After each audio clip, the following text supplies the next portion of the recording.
Today, members and supporters of the United Democratic Party attempted to interrupt the sitting of the House of Representatives. The crowd that gathered at the foot of the Assembly building in Belmopan was there in support of the leader of the opposition, Moses Shyne Barrow, who earlier this month called on Belizeans to join in and protest against what he calls a corrupt government. This was the scene outside the house when Barrow descended the stairs to meet the protesters. Shortly after, he addressed the media.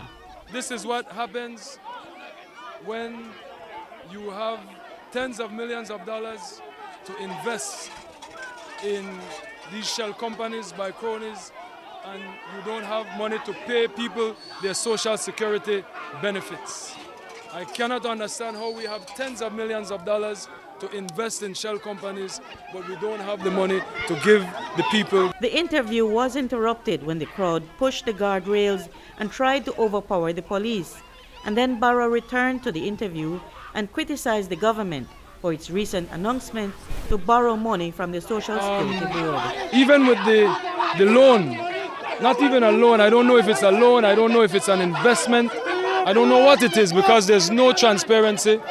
There is no information forthcoming as to what this $20 million investment is. No prospectus. We don't know if there's collateral. We don't know anything about the PPP, who the private entity is. We know nothing. Today's protest, according to U.D.P chairman Michael Perifit, is the start of more action. This is just, as my father would say, previews of coming attractions. So we're just starting to come in. People have to come from further than others. And the efforts, there was no real effort. We made the call that we had to have the government hear our voices, and people were on board, and we're here. U.D.P Deputy Chairman Alberto August said they had no fear to stand up against what they thought were injustices. We have no problem to go behind bars because we are standing up for the Belizean people. So take us behind bars. We are prepared to do that. We are prepared to sacrifice so that this government gets the message. They can keep us behind bar as long as they want. But we are standing up for the people of this country. The people of this country take one licking from this administration. The protest did not interrupt the proceedings inside the House. Reporting for News 5, I'm Marion Ali.